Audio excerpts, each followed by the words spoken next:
In this episode, rapper GK Leonitis and I came up with a few sketch ideas. What if there was like a scariest guy in prison pageant? Like sort of like the Miss America, but it's whoever's the scariest dude. A music video shoot that just goes way out of hand. Like it's way too many things going on and you can't keep track of it. I'd like to perform, but where are the sexy ladies? And then our job is to go out and try to find sexy ladies and see if we can find sexy ladies so that you can record. Which one did we pick? You'll find out on this episode of... It's a sketch comedy podcast show. Welcome to Sketch Comedy Podcast Show, the one-of-a-kind show where I, Stuart Rice, invite interesting people to have intriguing conversations and then improvise a comedy sketch based on whatever we talked about. Is there anything better than when a song plays at a club and everybody gets on their feet and starts grinding up on each other? Yeah, I didn't think so. If that's your idea of heaven, then this episode is for you. Not that we made any wonderful beats, mind you, but we do talk about how someone's experiences get them there. GK Leonitis is an up-and-coming rapper in Atlanta and currently has a big hit in the South, Pressure, which is one of those jams that, get you crunking. You'll hear some of that in just a little bit. We talk about what it was like growing up in Little Rock, Arkansas, which is not what you think it is. We also talk a great deal about the experiences that influenced his music, growing up with a father who was a musician, hanging out on the streets of Little Rock, which, and this was a surprise to me, was just like growing up in any inner city of most big cities, and the unfortunate situation that landed him in prison. Usually, the landed in the big house would be used to influence music by talking about the experiences in prison, but GK's experience got him to realize that life was not what he wanted, and instead he focused his life and his lyrics in talking about the good things in life, eating good food, driving nice cars, sex with beautiful women, and living carefree and passionately doing what you want to do. It's pretty inspirational stuff. And now, my conversation with GK Leonitis, present-minded hedonist who is a club rockin' rapper. All right, GK. What up? Hey, I've got a question for you real quick. Let me hear. What makes you interesting? I am who I am. It's a good answer. Yeah. So who are you? Like, tell us who you are. Like, what makes you you? I'm GK Leonitis. That's who I am. Yeah. So what makes me me is my father's sperm and my mother's egg had a collision. And they bonded. Thank goodness, because we needed that. We needed some GK in the world, and they brought it. They brought it. Right. Yeah. So GK, you are a musician, right? Yeah. How did you get into music? Like, how was that a thing that happened for you? I really was born into it. My father, he was doing music like in the 60s, 70s. And I just always grew up around music. My grandfather, he was in a popular gospel group. So I'm just musically inclined. My mother was a producer back in the 70s, 60s. So I'm just musically inclined. I just grew up and just music second nature to me. Okay. It was a lot of like gospel. What? Well, my grandfather was gospel. My pops was like soul, funk. You know what I mean?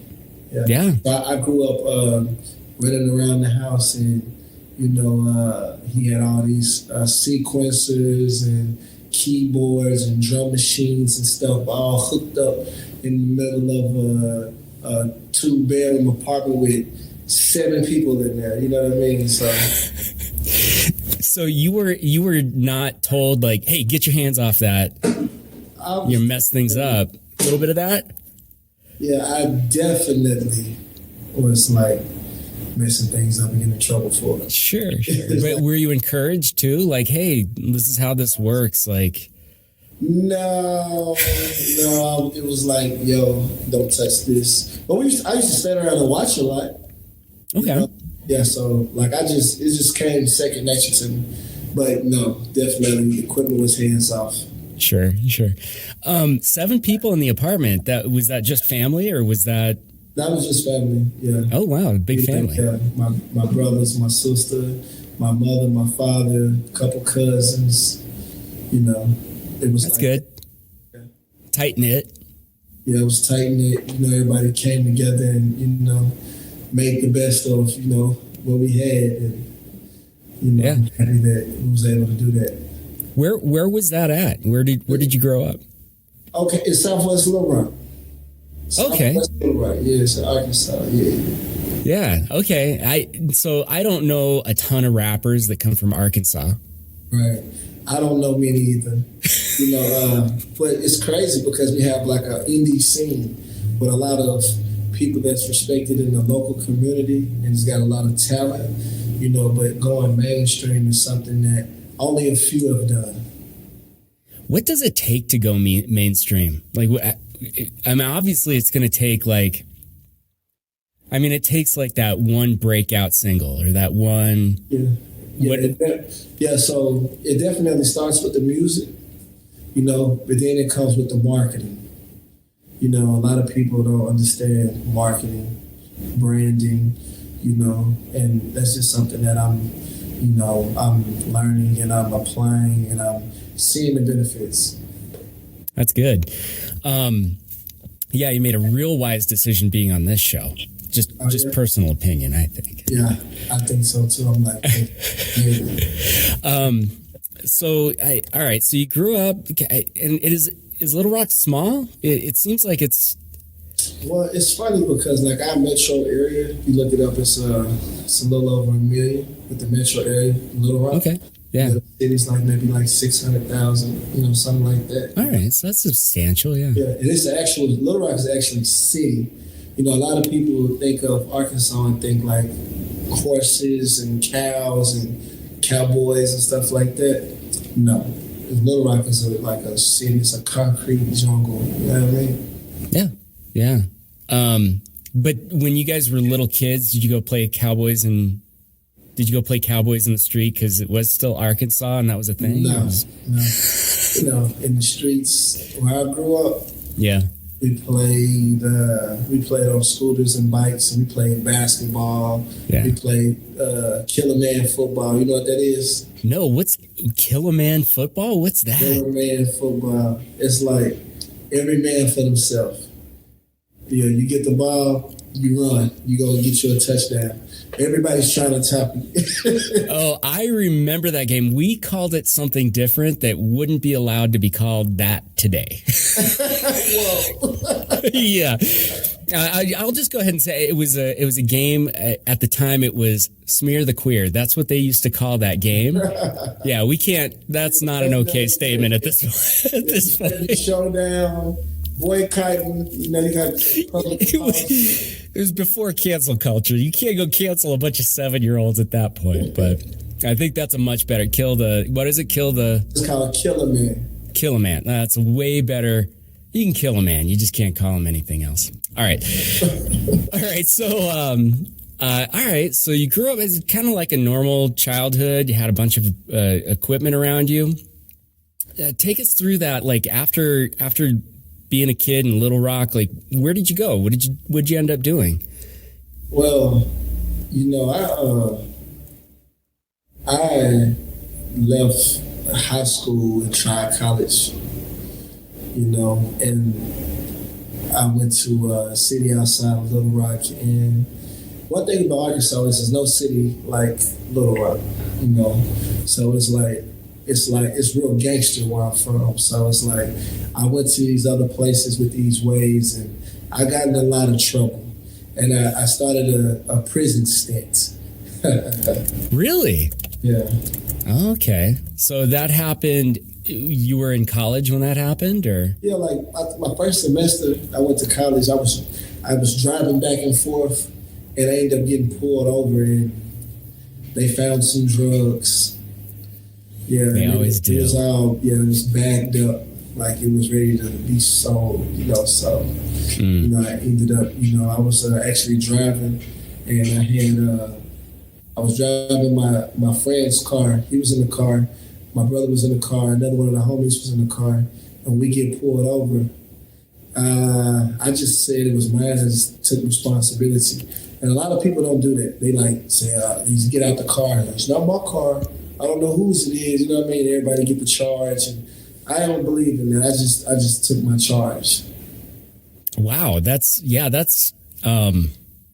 Can't say I would necessarily so easily take that. That's pretty noble of you. So it was, you were able to get your brother and your other two buddies, you were able to get them not in trouble. Right. They didn't. There was no trouble. They had us in the interrogation room. They had them in the interrogation room. They had me in a holding cell. So then when I come out the holding cell, I joined them in the interrogation room. And they were just like laughing and they were just talking. And then I leaned in and said, "Hey guys, remember?" And everybody was like, what? I said, "We got the right to remain silent." And then they said, "Lock them all up." And everybody's face said, "Oh no." You should have seen their faces. But they let them go immediately because I took full responsibility for it. What got you to do that? That was just it was internal. It was just something you were like, I mean, you gotta, what's the right thing to do in this situation? It's a good question. You allow your friends to take a charge that's yours? Like, I don't think that's the right thing to do. I agree. That's an awesome, I mean, it's just not a decision. Like, how old were you at that time? I was 18. 18? Like, what 18-year-old thinks that rationally and that selflessly at that moment? Like, I don't know if I could have. I would have been so freaked out. But see, that's the thing. See, I was raised by my father, by my mother, and I had noble guys in the streets that I learned from also. And it was just like, it's the right thing to do. You don't put your burdens on other people and then, think that you get any respect from that. Yeah, no, that's amazing. Honestly, like that, just you deciding to do that it's really cool. Like, I think that's really cool. That's a lesson for other people. It's noble. Even though, maybe you weren't doing the right thing at the time, but like still taking that and just, hey, you guys, you're free, go. I'll take this. That's pretty great. So at 18, what happens to you at 18 when you get pulled over for drugs in Arkansas? I was in a popular rap group. I ended up going to jail. And they gave me some type of outrageous bond. So I was in jail for like a week. And one of the guys in jail told me that I could request a bond reduction. So I requested a bond reduction, and they reduced my bond. And then, but people was trying to bail me out already. I had no clue. So like the next day I was out. My father... for them to bail me out at the time would have been a hit to the pockets, so I wasn't really looking for them to do that for me. So one of the homies did, you know what I mean? And when they did that, we had a show the next day. Or I believe it was that night. I had to go like 2 hours away, and we ended up opening up for T.I. Really? Yeah. So you were part of a band back then. You said it was a popular one? No, obviously. Yeah, in Arkansas, it was called A-State Hustlers. And then it was like me and my two homies was the foundation. And the A-State Hustlers was a couple other guys. And they had a label called Block Music. And we was a part of that. So, yeah, everybody where I'm from knew us. Oh, yeah. I was signing autographs back then. You know what I mean? Hey, can I ask a question? So you end up going to jail. Does it kind of help with your credibility? Does it help with my credibility? Yeah, I mean, I'm just, like the whole, like, with the persona of like a rap star or a rapper, right, or whatever we'll call rap star, but like it's what attracts guys like me, like young white kids when I was a kid, to rap was like, whoa, that's some completely different. Those guys live a life that I've never lived. I've never been to jail. At the time I hadn't, but I've never been to jail. Like, I don't know what, but to actually go through it like that, does that actually help or what? I mean, I was in jail for like a week or two. That's still a long time. I mean, I ended up getting out and I ended up going to prison on that charge, and I spent 2 years in prison. Holy crap! Yeah, so credibility. I don't know about that one. I've never thought about having any credibility because I've been to prison. But I'm pretty sure it's somebody who may think that's cool, but it's definitely not. It's not. It's not cool. No. Okay. So you did 2 years in prison. That was the follow-up. So did you go to trial and they convicted you? Or? I actually copped out to a plea. They just offered me probation. And I was just happy that it was like 7-year probation or something. And I just was happy I wasn't going to jail, so I just signed it. And I just felt like I was invincible. And I just was like bucking the system. And I ended up having my probation revoked. And I ended up getting sentenced to 2 years in prison. And I actually did the entire 2-year sentence. Damn. What was that like? I mean, that's scary for anybody. I'll tell you this. I remember I was getting transported to the unit, and I just didn't know what to think because I was like 180. I was pretty cut up, but I was just like, hear all these stories about prison, and I'm just like, yo, somebody try me, I'm gonna kill them. That's the only thing I can think of in my mind. Is like, so my face was reflecting it. So I remember I was in the holding cell. And it was a bunch of us that just got to this unit, and it was like it's time to eat. So they opened the cell. We walked to the cafeteria. So when I got to the cafeteria, it was crazy because I saw a lot of people that I went to school with once upon a time. So it was like they was like, "Yo, what's up, man? We've been hearing about you. What's up?" So it was like it made me kind of relax a little bit. But I was in the line, and I was about to get this food, and I turned. And it's this guy, he's like 6'10", and he's like super, super cut up, right? And he got a tattoo of an eye on his forehead, and his head is shaved bald, and his eyebrows are shaved off, right? And he literally looks like the Hunchback of Notre Dame. Like his face is disfigured, and it literally scared the shit out of me. I was like, oh shit, what the fuck is this? And so I never forget, I went back to the holding cell, and I was thinking, I'm finna kill somebody if they play with me. Like the first time somebody even look at my way, I'm stabbing them. So that, cause I just didn't know what to expect. So I go into the housing, the barracks that they assigned me to. And when I walk in, I'm just looking crazy. And I scare everybody in the barracks. I scare everyone. They're like, oh my God, we got this young crazy dude coming in here. They're thinking I'm about to terrorize them. So I go in. What do you do? What do you do to make yourself crazy? Like I'm just like, I just everybody's like, oh my God, this guy's looking crazy. He looks like he's gonna bite us. I immediately go in the cell and break some razors, and I'm trying to like make a knife, and and people like what's up? They come into my cell, hey, what's up? Where you from?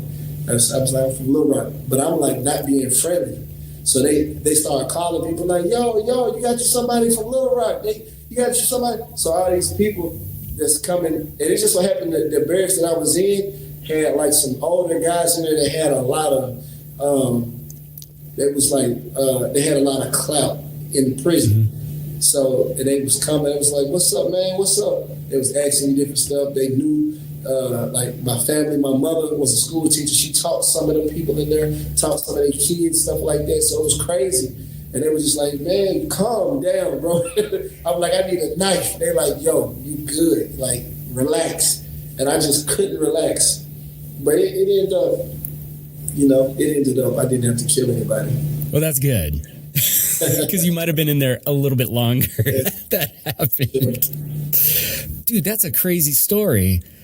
But like, you're 18, 19 years old. You're going into prison. Well, actually, at this time, yeah, I turned 21.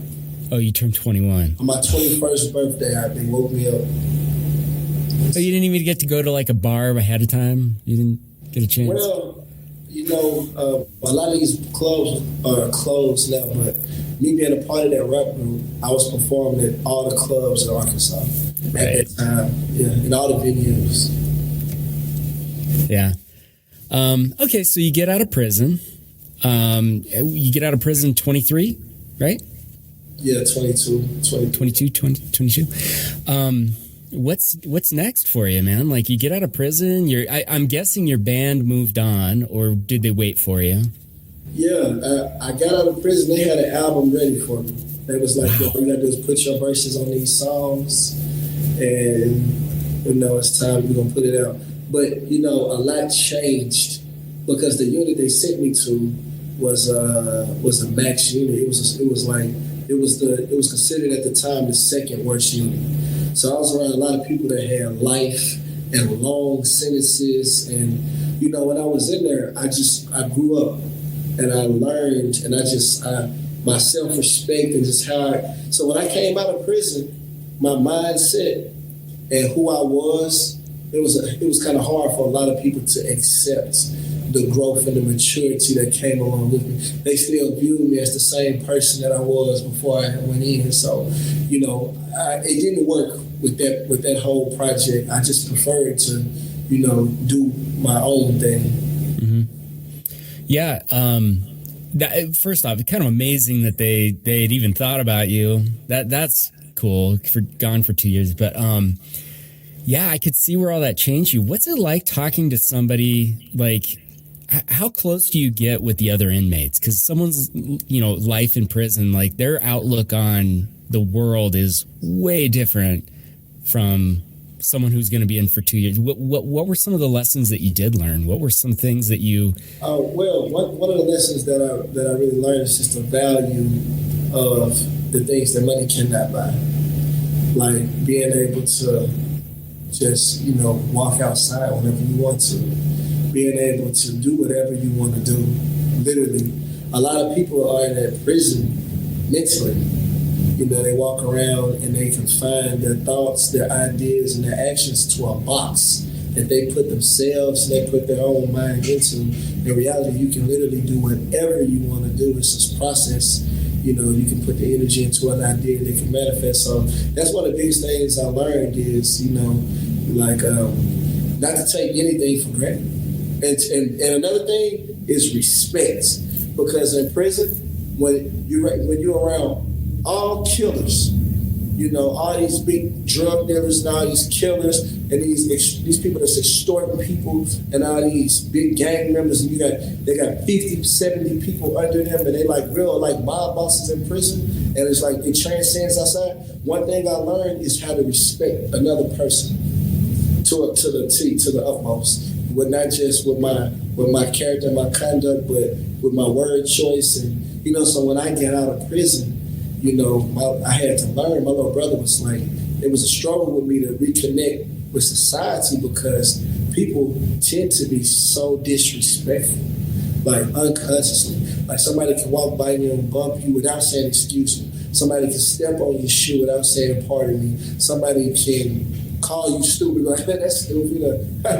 Or, it's just disrespect comes in so many different forms every day, and it's just like, yo, I'm not accepting that behavior. I'm not accepting that from you. I had to just like learn how to, separate myself from different types of people, different environments. And I actually definitely had to learn how to adjust because it seems like, it seemed like I was more confrontational when I came home.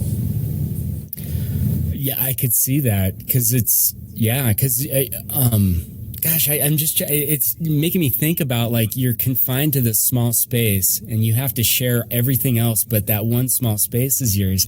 Even people coming into your cell, it was like it was almost like a violation, like a space area. Yeah, that's something that's not really happening. I have a cellmate, but you don't have people just coming into the cell. Coming in. Okay. No, it's not. That's not. What was? Did you have an experience where maybe you didn't show the right type of respect and something that was your lesson? Like, did you get that lesson? Yes and no. Okay. Because when you say that, okay, so it was a story. Okay, so we're out in the field. It's like a chain gang type thing. It's like one whole squad. Everybody's lined up, chopping their holes at the same time, stepping at the same time. And I remember I didn't want to do that. Only a certain number of people can be out the line, like on the cleanup crew, making sure everybody stay tight, make sure everybody moving as a unit. I just wasn't fit to be in line like this, so I got out the line. And I was like on the cleaning up, you know, stuff they missed type stuff, and like talking with the whole squad rider, the guy on the horse. I'm just trying to work my moves because I don't want to do this at all. Like I'm trying to work my move, and it was somebody that was, and that's, you know, when we don't have a lot of time, they call you a short hair. You know, so me being a short hair, and there's people in there that got life. There's people in there that's got 20 years, got to do 18 years, and they've been in there 9 years already. It's like, these people are the ones that's not in line. So I remember I just got out the line and I was like, I took it. I started doing what they was doing. And in that moment, I was like, yo, I don't want to do this. I'm not doing this, you know? But when I did that, there was some people that felt like, yo, you a short hair, get in the line. You know what I mean? Like, this you got to get in the line. And I just didn't go for that. So I stood up to somebody, and we ended up, when I stood up to him, it was break time, whatever. We go on to a different location. I get word, hey, dude said when you get to the barracks, you know, he gonna come at you. I'm like, all right, bet. So when I get the word, it's time to go in. You got to get like shook down, make sure you ain't bringing nothing in, and then, you know, you go in the unit. So when I got shook down, I'm trying to be the first one. So I'm shook down, I go in the unit, I'm kind of jogging. I get in there, I take my clothes, I take my shirt off, I take my shoes off and stuff, and I get ready for a fight. I roll my pants legs up, and I'm standing at the door like this, right, at my cell door. And everybody coming in, they see me standing there. Like I'm standing at the door, ready. So everybody walking past me. So then they see dude go, he gonna put some gloves on. He's standing over there, and he just looking, right? So he a part of a big gang. They call a gang meeting. They have him in there. Then the leader of the gang, he comes in my cell. And when he comes in my cell, I got some OGs. There's two OG guys standing in the cell with me, right? All right, so what they end up trying to talk about it. I explained what was going on. You know, we talked it out, and then they end up resolving the issue. But later on, I found out that they actually was like planning to come stab me. Holy shit, that's crazy. And based on my conversation with them and my understanding and the respect that I was giving them, they didn't do that. And the dude didn't want to fight me. That's good. Oh, man. And I found that out like 3 weeks later, because some of the guys that was in that gang, they was from Little Rock too, and they was just telling me, they stood up and they was like, nah, but they said they literally was ready to do that. Damn. Yeah, that would definitely get you to learn respect pretty quick. Yeah. All right, so you get out of prison. How is all of these experiences? How do they inform like your music? Like your music seems more fun than a lot of other things. Like it's really fun. I really like them. All of these experiences that you had, like all of that. How did it have an effect on your music? Because obviously, like when you came out, you had your group that you were with, and it just didn't seem to. It wasn't gelling the way it was. I'll tell you one thing.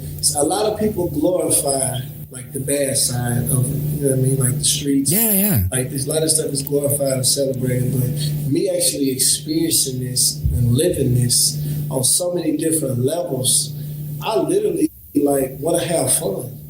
Yeah. I want to drive nice cars.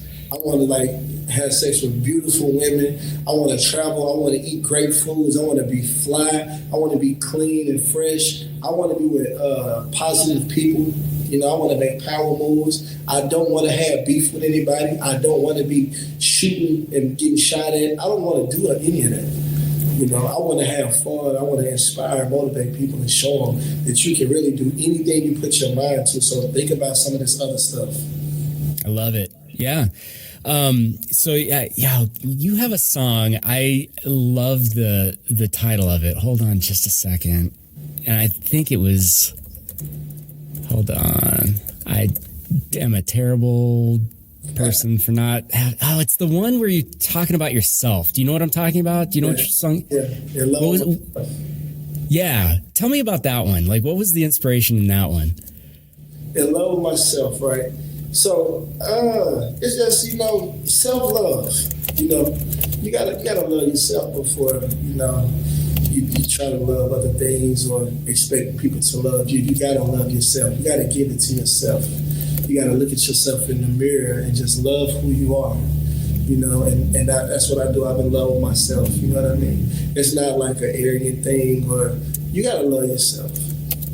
Yeah, I just like I said when she told me that she loved me, I believed her because I'm in love with myself. You know what I mean? Like, I'm a lovable guy. You know what I mean? It's not hard for me to believe that she loves me. You know what I mean? Yeah, because you understand. You're like, yeah, if I was not in my body, I'd be all over myself. Yeah, right? Like, why wouldn't she love me? Yeah.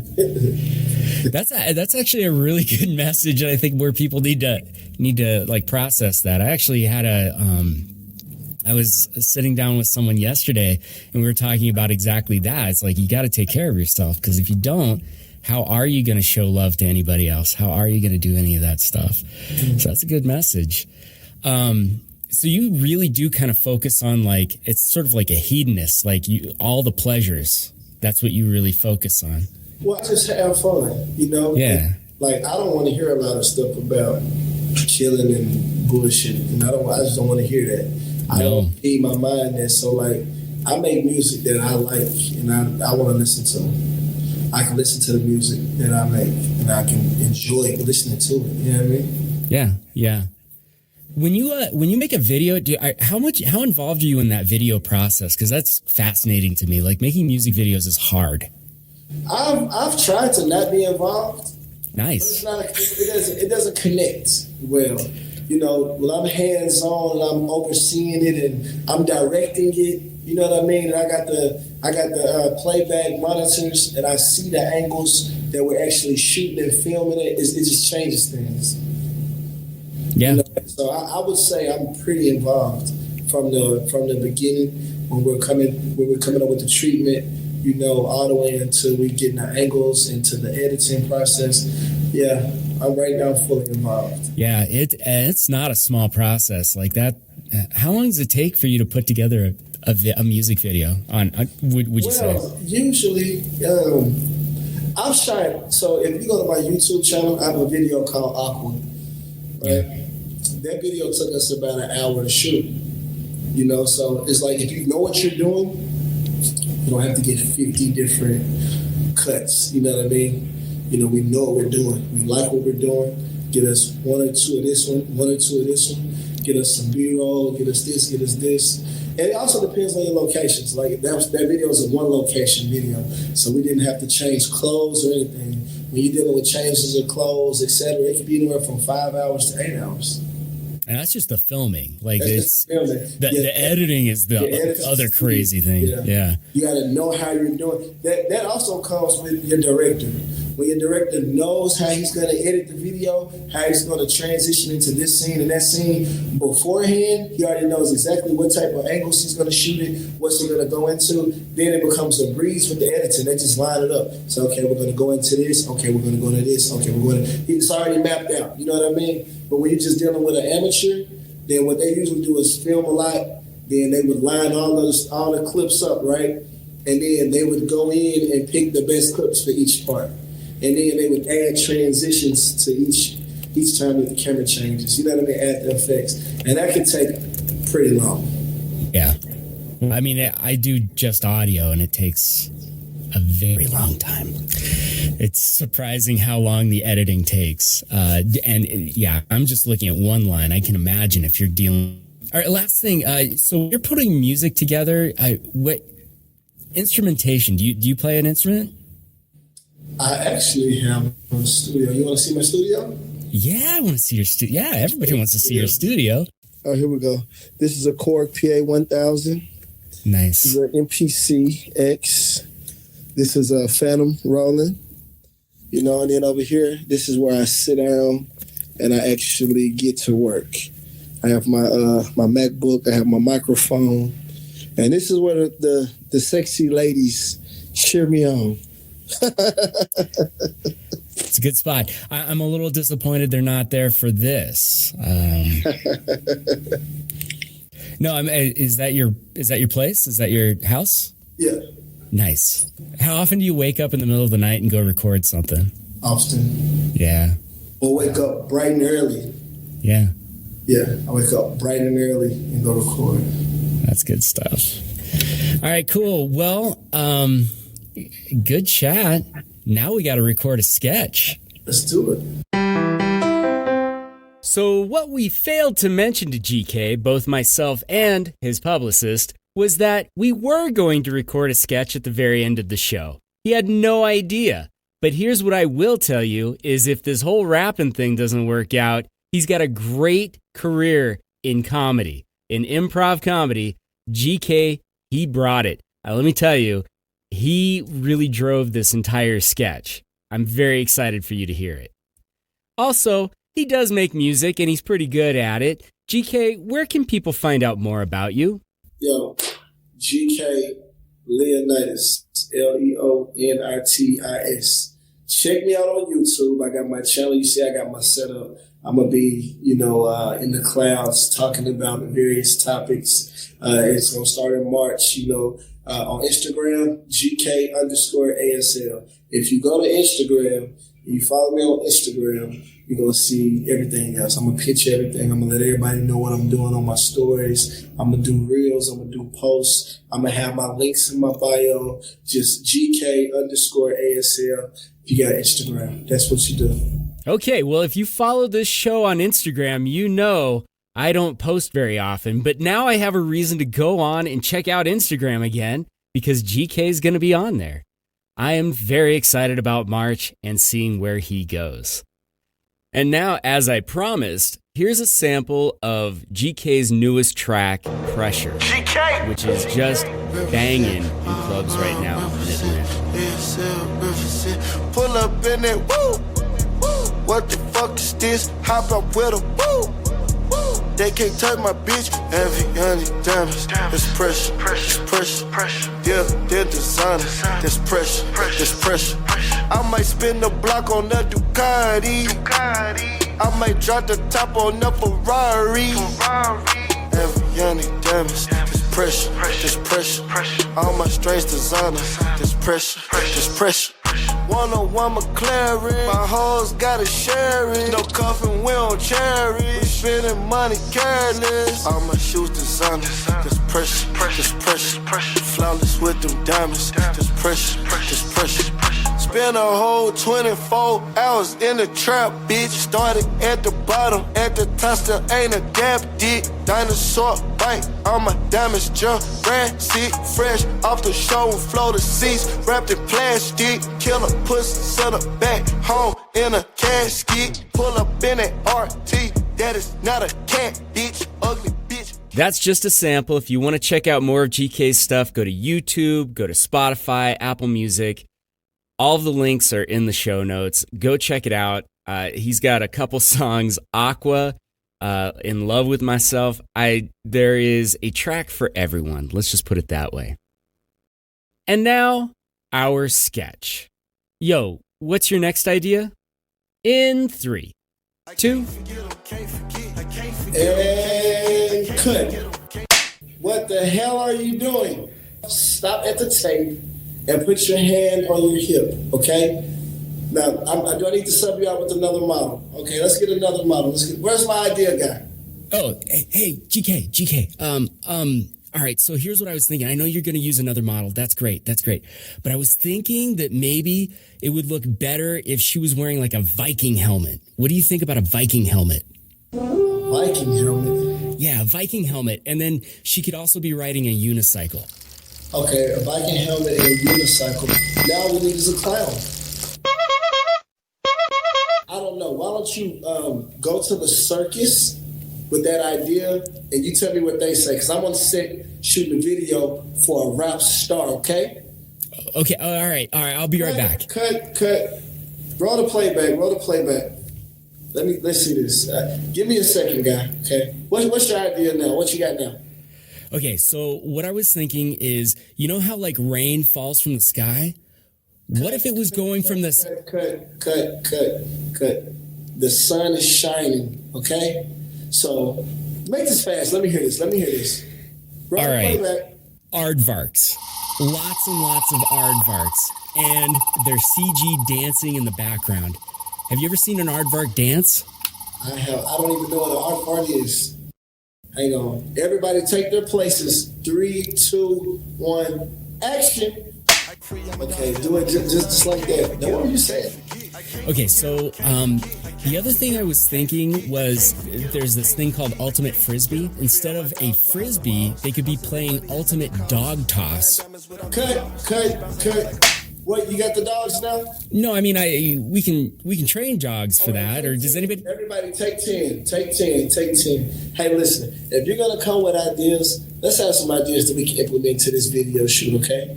We already have lions, tigers, and bears. Oh, wow. Can they wear a dress? I don't know. It wasn't in their contract. I have to talk to the zoologists and see what they think about that. Because they're males. So we'd have cross-dressing bears?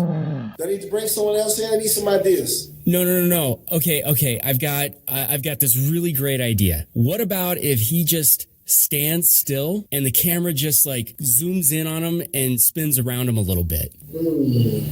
That's not a bad idea. But when he zooms in, what is he zooming into? I don't know, like his clothing or his like watch or his... No, that's too cliche. I think he needs to zoom into a pimple on his face, and I think the camera needs to show impact, and I think it needs to show a burst of something coming out of the pimple, and it needs to be like diamonds and gold and jewelry and women. That's why you are the best video director of all time.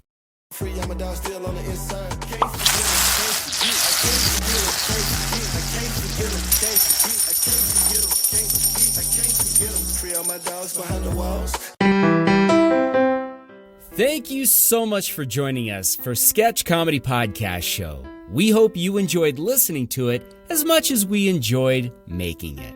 Make sure to head over to sketchcomedypodcastshow.com. There you can subscribe to the show, head over to YouTube and watch some of the videos and sketches we've done there. Maybe head over to Patreon and become a patron to the show. That would be so much appreciated. Or you can leave a review someplace. Or, if you're feeling really saucy, apply to be on the show. I appreciate every single one of you that listens to the show, and I would love to hear more from you. Now I gotta get this out of the way.